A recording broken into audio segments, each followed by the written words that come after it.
Second ವೀಕೋ third ವೀಕೋ ಅನ್ಸುತ್ತೆ ಒಂದು task ಬರುತ್ತೆ. ಇಬ್ರನ್ನ ನಿಲ್ಸ್ಬಿಟ್ಟು ಒಬ್ರ ಬಗ್ಗೆ ಹೇಳ್ಕೊಬೇಕು, ನನ್ಗಿಂತ ಯಾಕೆ ಅವ್ರು ಅಂದ್ರೆ ಯಾವ ರೀತಿಯಲ್ಲಿ ನಾನ್ ಬೆಟರ್ ಇದೀನಿ ಅವ್ರಿಗಿಂತ ಅಂತ. ಅದೇ ಮಸಿ ಹಾಕೋ ಟಾಸ್ಕ್ ಬರುತ್ತೆ. ಎಸ್, ಆಪೋನೆಂಟ್ ನಾವು ಸೆಲೆಕ್ಟ್ ಮಾಡ್ಕೊಂಡಿದ್ದಲ್ಲ, ಅದು ಬಿಗ್ ಬಾಸ್ ಬಿಟ್ಟಿರ್ತಾರೆ ಒಂದಿಬ್ರನ್ನ ಸೆಲೆಕ್ಟ್ ಮಾಡಿ. ಅವಾಗ ನಾನು ಭವ್ಯ ನಿಂತ್ಕೊಂತೀವಿ ಅಂಡ್ ಒಂದಷ್ಟು ಎಕ್ಸ್ಚೇಂಜ್ ಆಫ್ ಥಾಟ್ಸ್ ಆಗುತ್ತೆ.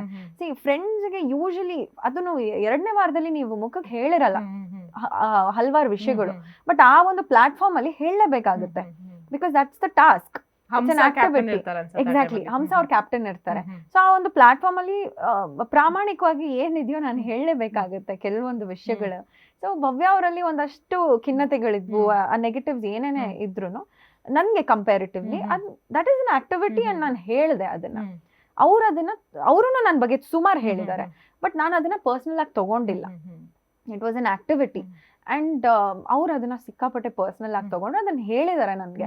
ಈ ಒಂದು ವಿಷಯಕ್ಕೆ ನನ್ಗೆ ತುಂಬಾ ಭಿನ್ನಾಭಿಪ್ರಾಯ ಆಯ್ತು, ನಿಮ್ ಜೊತೆಗೆ ಮುಂಚಿನ ತರ ಮಾತಾಡಕ್ಕೆ ನನ್ಗೆ ಆಗ್ತಾ ಇಲ್ಲ, ಅದನ್ನ ನನ್ಗೆ ಓಪನ್ ಆಗಿ ಶೇರ್ ಮಾಡಿ. ಅವರು ಮತ್ತೆ ಧನರಾಜ್ ಇಬ್ರು ಕೂತ್ಕೊಂಡಿರ್ತಾರೆ, ಧನರಾಜಿಗೆ ಹೇಳ್ತಾ ಇರ್ತಾರೆ ಅಂದ್ರೆ ಮನೆಯಲ್ಲಿ ಯಾರ್ಯಾರು ಹೆಂಗೆ ಅಂತ ಹೇಳುವಾಗ ಅವರು ನಿಮ್ಮನ್ನ ನೋಡಿ ಒಂಥರ ಕ್ಯೂಟ್ ಬಬ್ಲಿ ಅನ್ಸುತ್ತೆ, ನನ್ಗೆ ಸಖತ್ತು ಸಣ್ಣ ಹುಡುಗಿ ತರ ಅನ್ಸ್ತಾಳೆ ಅಂತ. ಇದು ಇನಿಷಿಯಲ್ ಡೇಸ್ ಅಲ್ಲಿ, ಬಟ್ ಅದಾಗಿ ಸ್ವಲ್ಪ ದಿನಕ್ಕೆ ಇಬ್ರು ಮಧ್ಯೆ ಕ್ಲಾಶಸ್ ಎಲ್ಲ ಅದಾದ್ಮೇಲೆ ನಾನು ಬೆಕ್ಕಾಗಿ ಹೋಗ್ತೀನಿ.